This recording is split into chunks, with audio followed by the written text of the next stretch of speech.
Welcome to the Sleep Charming podcast, the podcast where I help you drift off for a good night's sleep or simply take a moment to relax.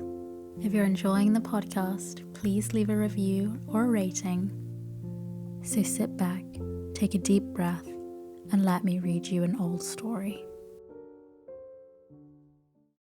Metaphysics, or the attempt to conceive the world as a whole by means of thought, has been developed from the first by the union and conflict of two very different human impulses, the one urging men towards mysticism, and the other urging them towards science. Some men have achieved greatness through one of these impulses alone, others through the other alone. In Hume, for example, the scientific impulse reigns quite unchecked, while in Blake, the strong hostility to science coexists with profound mystic insight. But the greatest men who have been philosophers have felt the need both of science and mysticism. The attempt to harmonize the two was what made their life, and what always must, for all its arduous uncertainty, make philosophy, to some minds, a greater thing than either science or religion. Before attempting an explicit characterization of the science and the mystical impulses, I will illustrate them by examples from two philosophers whose greatness lies in the very intimate bending which they achieved. The two philosophers I mean are Heraclitus and Plato. Heraclitus, as everyone knows, was a believer in universal flux. Time builds and destroys things. From the few fragments that remain, it is not easy to discover how he arrived at his opinions, but there are some sayings that strongly suggest scientific observation as the source. The things that can be seen, heard, and learned, he says, are what I prize most. This is the language of the empiricist, to whom observation is the sole guarantee of truth. The sun is new every day is another fragment, and this opinion, in spite of its paradoxical character, is obviously inspired by scientific reflection, and no doubt seemed to him to obviate the difficulty of understanding how the sun can work its way underground from west to east during the night. Actual observation must also have suggested to him his central doctrine, that fire is the one permanent substance, of which all visible things are passing phases. In combustion, we see things change utterly, while their flame and heat rise up into the air and vanish. This world, which is the same for all, he says, no one of gods or men has made, but it was ever, is now, and ever shall be, an ever-living fire. The transformations of fire are first of all sea, and half of the sea is earth, half whirlwind. This theory, though no longer one which science can accept, is nevertheless scientific in spirit. Science, too, might have inspired the famous saying which Plato alludes: "You cannot step twice into the same rivers, for fresh waters are ever flowing in upon you." But we find also another statement among the extant fragments. We step and we do not step into the same rivers. We are and are not. The comparison of this statement, which is mystical, with one quoted by Plato, which is scientific, shows how intimately the two tendencies are blended in the same system of Heraclitus. Mysticism is, in essence, little more than a certain intensity and depth of feeling in regard to what is believed about the universe. And this kind of feeling leads Heraclitus, on the basis of his science, to strangely poignant sayings concerning life and the world, such as: "Time is a child playing draughts. The kingly power is a child's." It is poetic imagination, not science, which presents time as despotic lord of the world, with all the irresponsible frivolity of a child. It is mysticism, too, which leads Heraclitus to assert the identities of opposites. Good and ill are one, he says, and again, to God all things are fair and good and right. But men hold some things wrong and some right. Much of mysticism underlines the ethics of Heraclitus.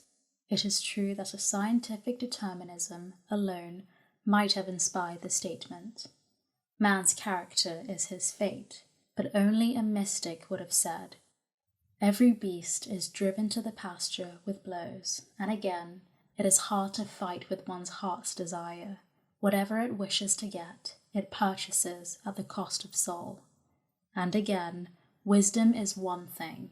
It is to know the thought by which all things are steered through all things. Examples might be multiplied, but those that have been given are enough to show the character of the man. The facts of science, as they appeared to him, fed the flame in his soul, and in its light he saw the depths of the world by the reflection of his own dancing, swiftly penetrating fire.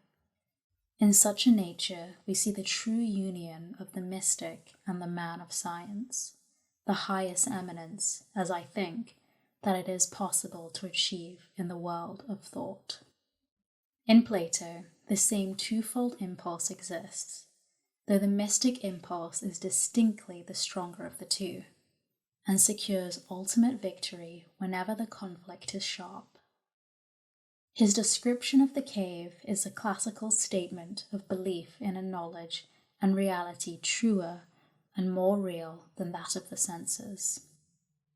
Imagine a number of men living in an underground cavernous chamber, with an entrance open to the light, extending along the entire length of the cavern, in which they have been confined from their childhood, with their legs and necks so shackled that they are obliged to sit still and look straight forwards, because their chains render it impossible for them to turn their heads round and imagine a bright fire burning some way off. Above and behind them, an elevated roadway passing between the fire and the prisoners, with a low wall built along it, like the screens which conjurers put up in front of their audience, and above which they exhibit their wonders. I have it, he replied. Also figure to yourself a number of persons walking behind this wall, and carrying with them statues of men and images of other animals, wrought in wood and stone and all kinds of materials, together with various other articles which overtop the wall, and as you might expect, let some of the passers-by be talking, and others silent.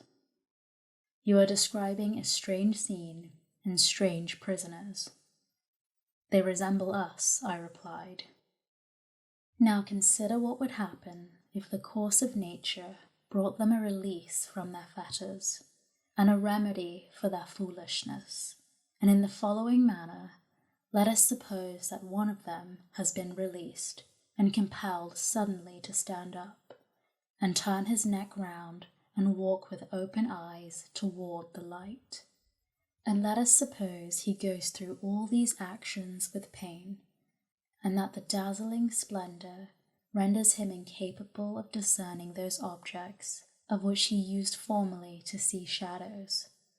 What answers should you expect him to make, if someone were to tell him that in those days he was watching foolish phantoms, but that now he is somewhere nearer to reality and is turned towards things more real, and sees more correctly, above all, if he were to point out to him the several objects that are passing by, and question him and compel him to answer what they are, should you not expect him to be puzzled, and to regard his old versions as truer than the objects now forced upon his notice? Yes, much truer. Hence, I suppose, habit will be necessary to enable him to perceive objects in that upper world. At first, he will be most successful in distinguishing shadows. Then he will discern the reflections of men and other things in water, and afterwards the realities. And after this, he will raise his eyes to encounter the light of the moon and stars, finding it less difficult to study the heavenly bodies and the heaven itself by night than the sun and the sun's light by day. Doubtless, last of all, I imagine he will be able to observe and contemplate the nature of the sun, not as it appears in water or on alien ground, but as it is in itself in its own territory. Of course, his next step will be to draw the conclusion that the sun is the author of the seasons and the years, and the guardian of all things in the visible world, and in a manner the cause of all things which he and his companions used to see. Obviously, this will be his next step. Now this imaginary case, my dear Glancon, you must apply in all its parts to our former statements, by comparing the region which the eye reveals to the prison house, and the light of the fire therein to the power of the sun, and if, by the upward ascent and the contemplation of the upper world, you understand the mounting of the soul into the intellectual region, you will hit the tendency of my own surmises, since you desire to be told what they are, though indeed God only knows whether they are correct. But, be that as it may, the view which I take of this subject is to the following effect.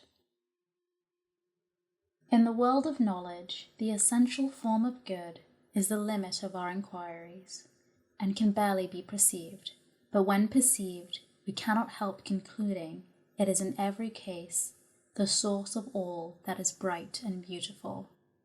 In the visible world, giving birth to light and its master, and in the intellectual world, dispensing immediately and with full authority, truth and reason. And that whosoever would act wisely, either in private or in public, must set this form of good before his eyes. But in this passage, as throughout most of Plato's teaching, there is an identification of the good with which is truly real, which became embodied in the philosophical tradition, and is still largely operative in our own day.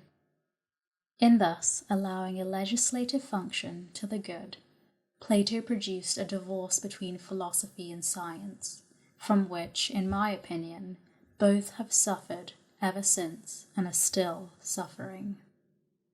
The man of science, whatever his hopes may be, must lay them aside while he studies nature, and the philosopher, if he is to achieve truth, must do the same. Ethical considerations can only legitimately appear when the truth has been ascertained. They can and should appear as determining our feelings towards the truth, and our manner of ordering our lives in view of the truth, but not as themselves dictating what the truth is to be. There are passages in Plato among those which illustrate the scientific side of his mind, where he seems clearly aware of this. The most noteworthy is the one in which Socrates, as a young man, is explaining the theory of ideas to Parmenides. After Socrates has explained that there is an idea of the good, but not of such things as hair, mud, and dirt, Parmenides advises him not to despise even the meanest things. And this advice shows the genuine scientific temper. It is with the impartial temper that the mystic's apparent insight into the higher reality and a hidden good has to be combined if philosophy is to realize its greatest possibilities. And it is failure in this respect that has made so much of an idealistic philosophy thin, lifeless, and insubstantial. It is only in marriage with the world that our ideals can bear fruit. Divorced from it, they remain barren. But marriage with the world is not to be achieved by an ideal which shrinks from fact, or demands in advance that the world shall conform to its desires. Parmenides himself is the source of a peculiarly interesting strain of mysticism, which pervades Plato's thought, the mysticism which may be called logical, because it is embodied in theories on logic. This form of mysticism, which appears, so far as the West is concerned, to have originated with Parmenides, dominates the reasoning of all great mystical metaphysicians from his day to that of Hegel and his modern disciples. Reality, he says, is uncreated, indestructible, unchanging, indivisible.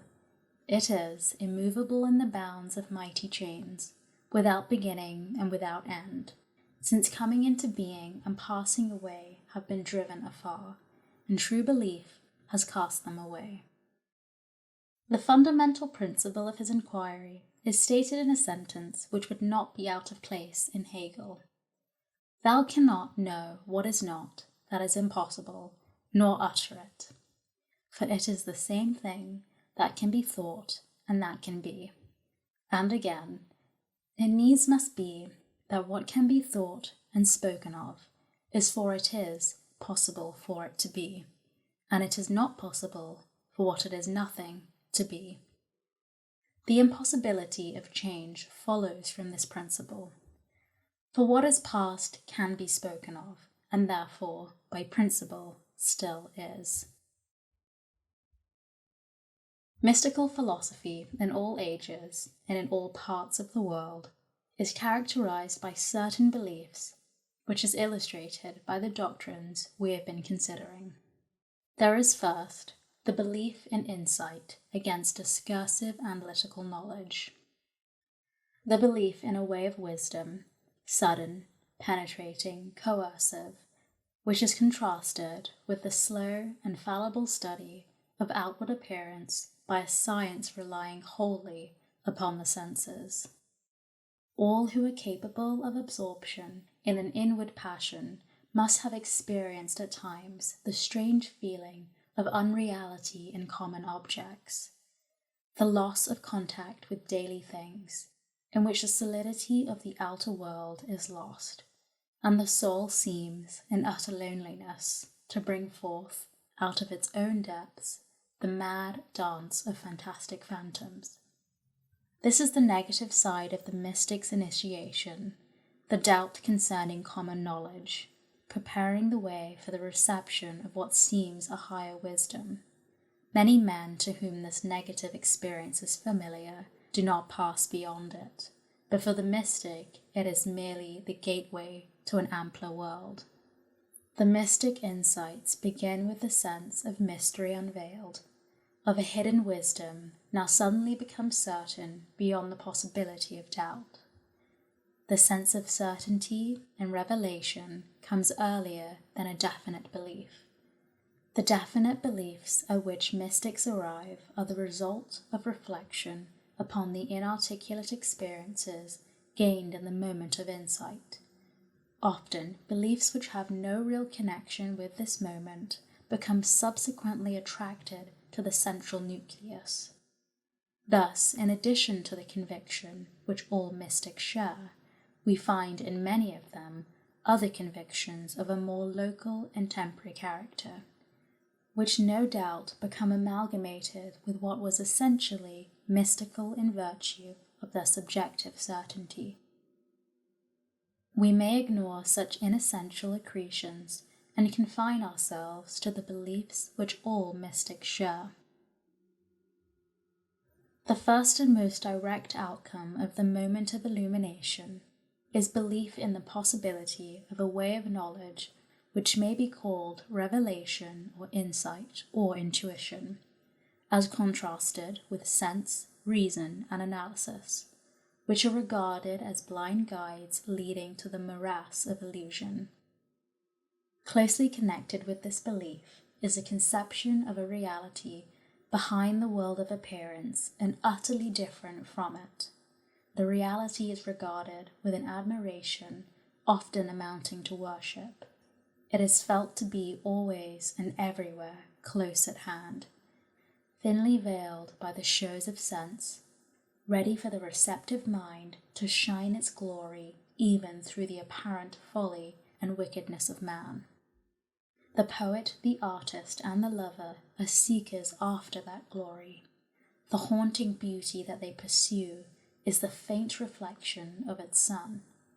But the mystic lives in the full light of the vision. What others dimly seek, he knows, with a knowledge beyond which all other knowledge is ignorance.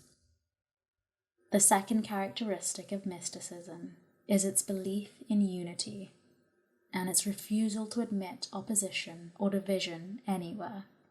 We found Heraclitus saying, "Good and ill are one," and again he says, "The way up and the way down is one and the same." The same attitude appears in the simultaneous assertion of contradictory propositions, such as, "We step and do not step into the same rivers, we are and are not." The assertion of Parmenides that reality is one and indivisible comes from the same impulse towards unity. In Plato, this impulse is less prominent, being held in check by his theory of ideas, but it reappears so far as his logic permits in the doctrine of the primacy of the good. A third mark of almost all mystical metaphysics is the denial of the reality of time. This is an outcome of the denial of division. If all is one, the distinction of past and future must be illusionary. We have seen this doctrine prominent in Parmenides, and among moderns it is fundamental in the systems of Spinoza and Hegel. The last of the doctrines of mysticism which we have to consider is its belief that all evil is mere appearance, an illusion produced by the divisions and oppositions of the analytic intellect. Mysticism does not maintain that such things as cruelty, for example, are good, but it denies that they are real. They belong to that lower world of phantoms from which we are liberated by the insight of the vision. Sometimes, for example, in Hegel, and at least verbally in Spinoza, not only evil, but good also is regarded as illusionary, though nevertheless the emotional attitude to what is held to be reality is such as would naturally be associated with the belief that reality is good. What is, in all cases, ethically characteristic of mysticism is absence of indignation or protest, acceptance with joy, disbelief in the ultimate truth of the division into two hostile camps, the good and the bad. This attitude is a direct outcome of the nature of the mystical experience. With its sense of unity is associated a feeling of infinite peace. Indeed, it may be suspected that the feeling of peace produces, as feelings do in dreams, the whole system of associated beliefs which make up the body of mystic doctrine.